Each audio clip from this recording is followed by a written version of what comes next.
Mmm.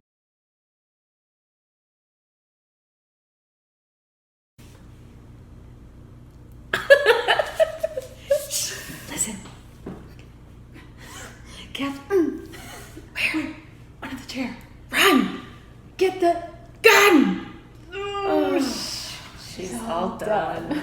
Hey, it's Kayla Ebbe with the Educator Chipotle Challenge, and today is day 316, and I have one of my longtime friends. Gosh, how long have we known each other? I hope you're talking about me. Oh, yes. Many, many moons ago, I think back in elementary school.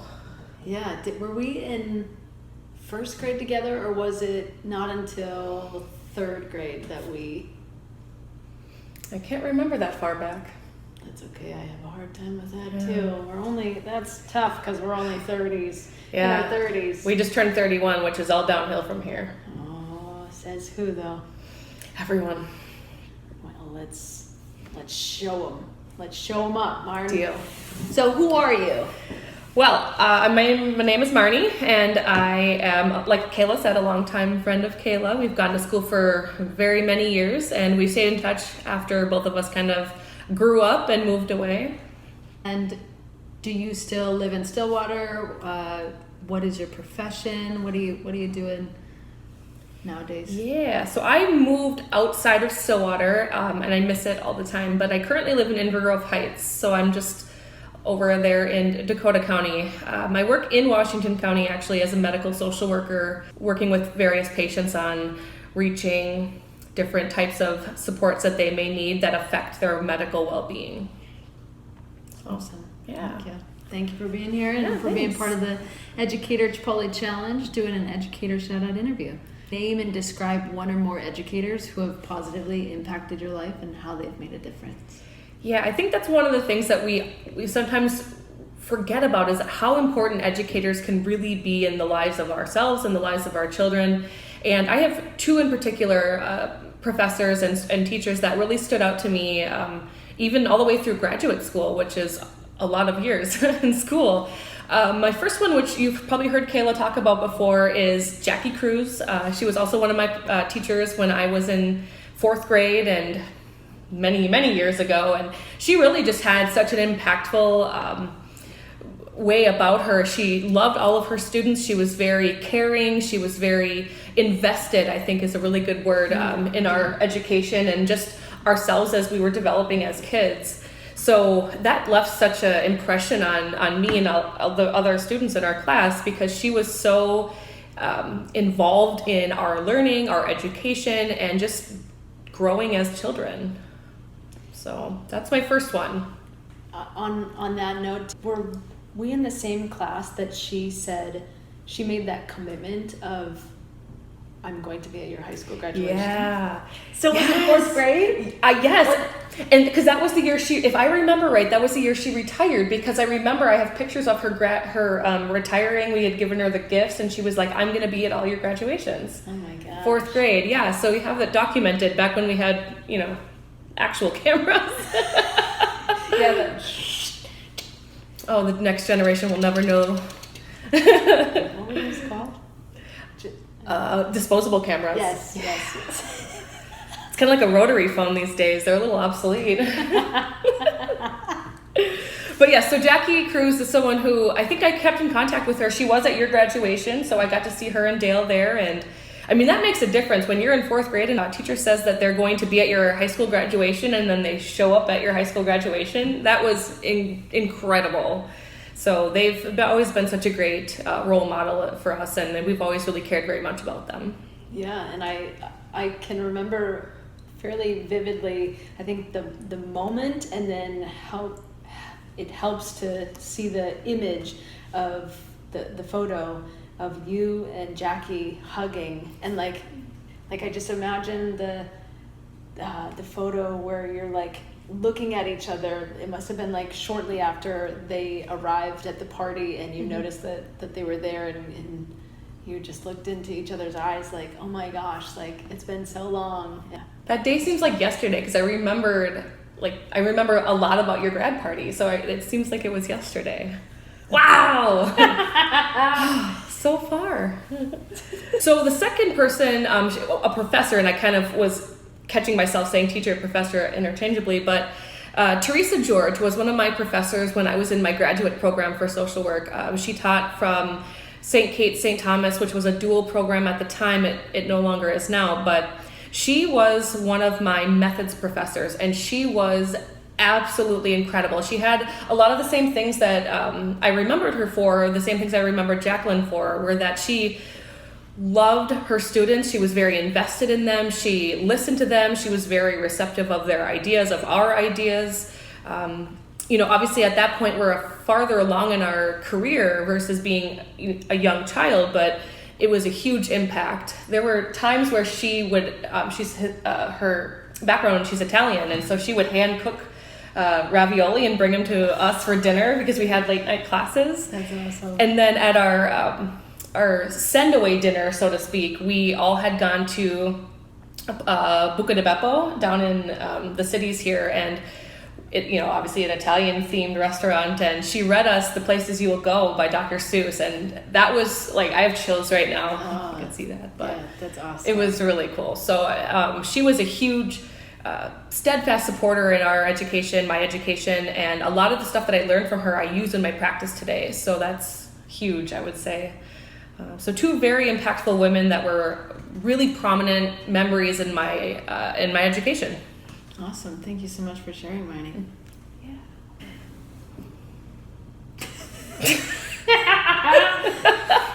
Marnie, from your perspective as a former student and currently as a social worker, what resources or supports are necessary to have either in a school setting or in a community-based setting to support people's mental, social, emotional health and well-being? That's a really good question. I like that I appreciate that you asked that. I think if I'm thinking about, back when we were younger and what kinds of things were necessary for us to really flourish, I think we were still kind of lagging in having access to counselors, social workers, mental health therapists. Those weren't very prominent. I don't remember ever having many of those in our schools. Yeah. And that's something that I think schools could very, very much benefit from, because our families were dealing with a lot of different changes back then, just a lot of different things going on in the family unit. And so having a child or ourselves at that age be able to have someone they could confide in and talk with at school would really be a productive and therapeutic out, so to speak, of someone to be able to support them and they can talk to that's not cohesively in the family. So those are the things I think historically and currently we really should be investing in, is having social workers, mental health therapists, counselors, school counselors, easily accessible to our young kids, because we are seeing so much more now these days with this whole proliferation of the online community. I mean, there's a lot going on. Mm-hmm. Some of the things I see when I work with PEDS patients as a social worker is there's a lot going on with the cyberbullying and the mental health that goes on behind that. So there's a lot of things out there that our students need that we're catching up with our resources. So having access to kind of real-time counseling access to real-time therapy and other types of services like that is really helpful, because kids have access to that.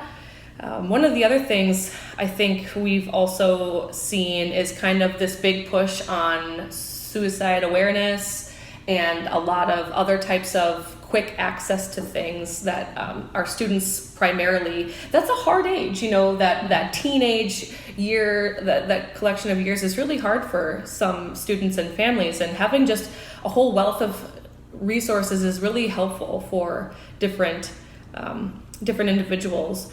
Another thing I would say that I didn't realize how big of an issue it was until we've had families with children in school say the vaping epidemic has just been outrageous. So some of those things really are affecting our students today that maybe we weren't as aware of. I know they still do DARE and stuff like that, but it was definitely something that we're seeing more even in the medical side of social work.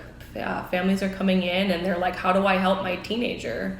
So those are some of the things I see a lot, but definitely investing in those mental health professionals, counselors, school counselors, those individuals are so invaluable, and they provide such a wealth of knowledge where other people kind of run short of not knowing what to do and how to help. Absolutely. And speaking of those mental health challenges that have come from the increase or the rise of social media and such, like what mental health challenges, or what just challenges, whether it's mental health or emotional or just family unit, are you noticing in your role as a social worker?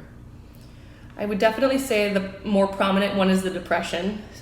People are presenting more with depression, anxiety. Those two appear more commonly together. Seeing an uptick in suicidal ideation, things like that really, really affect someone's well-being and just their level of activity, their participation, really their whole life. So some of those things are really probably the most that I see come across here in the clinic, or there in the clinic. So those would probably be the first two that I see the most.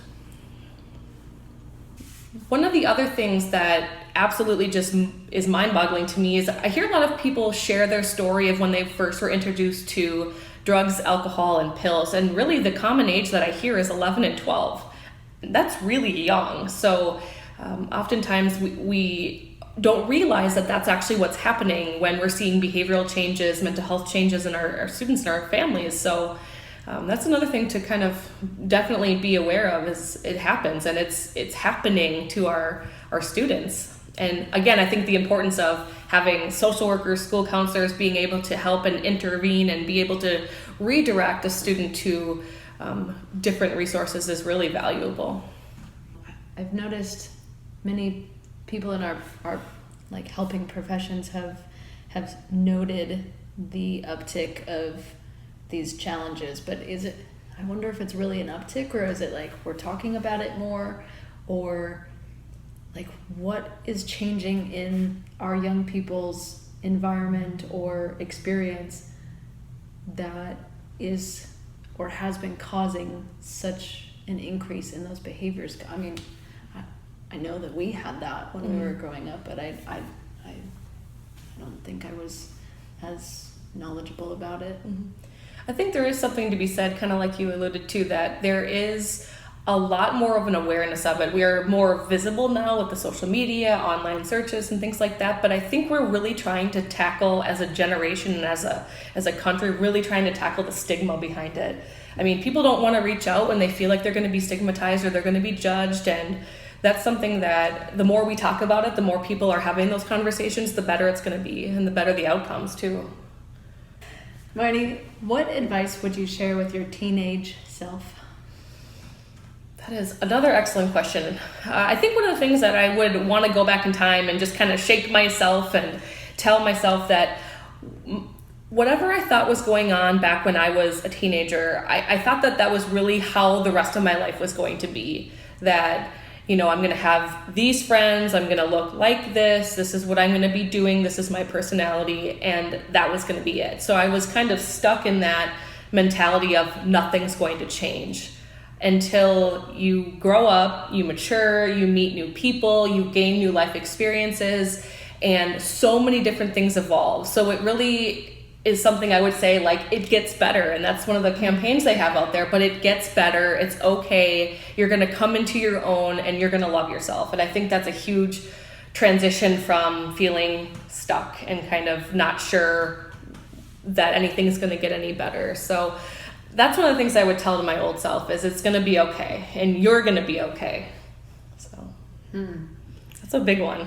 That is a big one. And is that a process or an event, or like how, I mean, you know, I think it's individualized to each person's life journey, but